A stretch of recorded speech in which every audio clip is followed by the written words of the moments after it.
एक समय था जब हमारी इस दुनिया में डायनासोर का राज था। वो यहीं रहते थे जैसे हम रहते हैं। इसी हवा में सांसें ली, इसी धरती पर लड़ाइयाँ लड़ी। इन दैत्याकार जानवरों ने 14 करोड़ सालों तक धरती पर राज किया। इन डायनासोर की कई प्रजातियां थी। इनमें से कुछ शाकाहारी थे तो कुछ मांसाहारी। तो कुछ डायनासोर बहुत ही शांत स्वभाव के थे, वहीं कुछ डायनासोर बहुत ही डेंजरस भी थे। वे उस समय के सबसे सफल जीव थे। लेकिन अचानक ऐसा क्या हुआ? आखिर वो कौन सी घटना थी जिसने उनका नामो निशान ही मिटा दिया?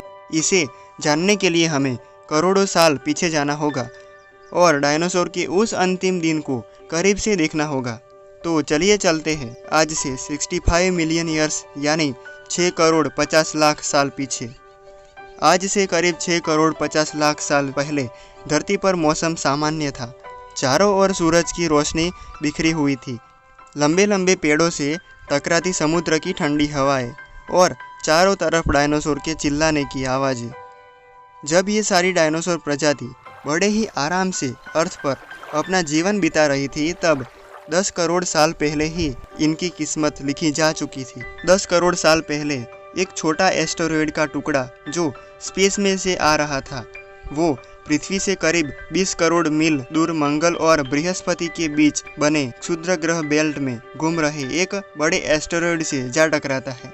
इस टकराव से उस बड़े एस्टेरॉयड की दिशा बदल जाती है और वो क्षुद्र ग्रह बेल्ट से निकलकर सीधे हमारी धरती की ओर 22,000 मील प्रति घंटा की स्पीड से जाने लगता है।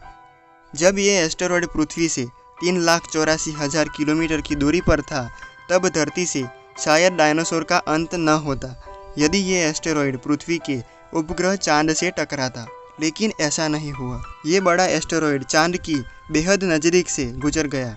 40 किलोमीटर के व्यास वाला ये एस्टेरॉयड प्रत्येक क्षण के साथ धरती की ओर बढ़ता जा रहा था। ये एस्टेरॉयड जब पृथ्वी के वातावरण के संपर्क में आया तो इसकी स्पीड एकाएक 70,000 किलोमीटर प्रति घंटा हो गई। पृथ्वी के वायुमंडल में घुसते ही वातावरण के घर्षण की वजह से एक भयानक आग की गोले में बदल गया। ये इतनी रफ्तार से धरती की ओर बढ़ रहा था कि सिर्फ 4 मिनट में इसने अटलांटिक ओशन को पार कर लिया। इसकी चमक इतनी अधिक थी कि धरती पर टकराने से पहले ही हजारों जीव आग के इस भयानक गोले को देखकर अंधे हो चुके थे। ये जीव उस एस्टेरॉयड को देख नहीं पा रहे थे, लेकिन वह उसकी भयानक गर्मी को महसूस कर सकते थे। कुछ ही क्षण में ये एस्टेरॉयड मैक्सिको की खाड़ी के पास जमीन से टकराता है और लगभग 35,000 डिग्री सेल्सियस की ऊर्जा वाला ये भयंकर विस्फोट होता है। इस टकराव का विस्फोट लगभग 10 हाइड्रोजन बॉम्ब विस्फोट के बराबर था। ये विस्फोट इतना शक्तिशाली था कि इसके टकराते ही धरती की लाखों टन धातु अंतरिक्ष में चली गई। टकराव की जगह पर 180 किलोमीटर चौड़ा और 20 किलोमीटर गहरा गड्ढा बन गया। विस्फोट के कारण इस गड्ढे का सारा मेटल और पत्थर आसमान में धूल के बड़े बादल में बदल गए। 16 मिनट 40 सेकंड बाद जमीनी टकराव की वजह से धरती के अंदर चारों ओर भूकंपीय तरंगे उठने लगी। इस वजह से समुद्र में विशालकाय लहरों का निर्माण हुआ और एक के बाद एक सुनामी की लहरें चारों तरफ बढ़ने लगी। भूकंपीय तरंगों ने सभी सक्रिय ज्वालामुखियों को दहका दिया, जिसके कारण जगह जगह डायनासोर का विनाश शुरू हो गया। धरती के महाविनाश की प्रक्रिया आरंभ हो चुकी थी। इस भयानक विस्फोट में रेडिएशन की मात्रा इतनी बढ़ गई कि इसके 800 किलोमीटर के एरिया में आने वाले सभी जीव जलकर राख हो गए। इस टकराव से उड़ने वाले डायनासोर जमीनी खतरों से तो बच निकले, लेकिन ये तो महाप्रलय की बस शुरुआत मात्र थी। विस्फोट की वजह से जो लाखों टन मेटल, पत्थर और धूल अंतरिक्ष में गया था, वह ग्रेविटेशनल पुल के कारण ठीक 40 मिनट बाद आग के गोले के रूप में पूरी धरती पर बरसने लगे। साथ ही धूल का एक बहुत बड़ा तूफान 6,000 किलोमीटर प्रति घंटा की स्पीड से पृथ्वी की दूसरी तरफ मौत लेकर आ रहा था।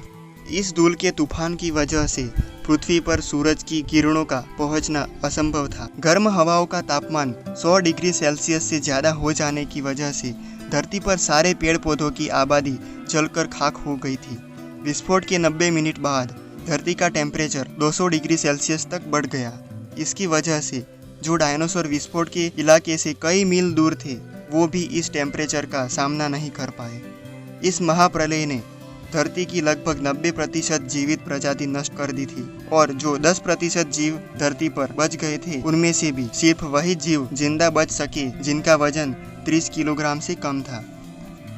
इसका कारण यह था कि इस महाप्रलय में लाखों की संख्या में जीव मारे जा चुके थे और सारे पेड़ पौधे भी जलकर खाक हो चुके थे, जिसकी वजह से जो बड़े जीव महाप्रलय से बच गए थे उन्हें खाना पीना न मिल सका। लेकिन ये महाप्रलय किसी अन्य जीव के लिए फायदेमंद होने वाला था। डायनासोर का अंत एक नई प्रजाति के लिए सुनहरा अवसर लेकर आया। ये प्रजाति थी मैमल्स की। मैमल्स यानी स्तनधारी जीव, जिन्होंने खुद को इस महाविनाश से बचा लिया था। गर्मी से बचने के लिए वो जमीन के नीचे रहने लगे थे और जिंदा रहने के लिए उन्होंने सब कुछ खाना शुरू कर दिया। इतने बड़े महाप्रलय के गुजरने के बाद धरती फिर से सामान्य हो गई थी। सतह पर फिर से नए पेड़ पौधे उगने लगे थे और धरती पर जो 5% जीव बच गए थे उनमें से बहुत सारी नई प्रजातियां जन्म लेने लगी। इयोसेन इपोक में 5.5 करोड़ साल पहले बंदर जैसी प्रजातियां आई।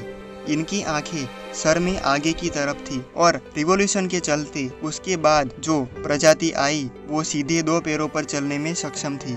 आज से 4.7 करोड़ साल पहले धरती के वातावरण में लगातार बदलाव होने शुरू हुए।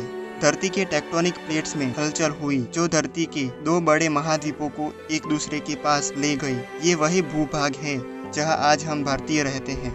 इन दोनों महाद्वीपों के टकराने की वजह से हिमालय का निर्माण हुआ, जिसे हम जानते हैं दुनिया का सबसे ऊंचा पर्वत माउंट एवरेस्ट के नाम से। कैसा लगा ये वीडियो कमेंट में ज़रूर बताएं और अगर आपने इस चैनल साइंटिफिक एनालिसिस को सब्सक्राइब नहीं किया है तो सब्सक्राइब ज़रूर करें।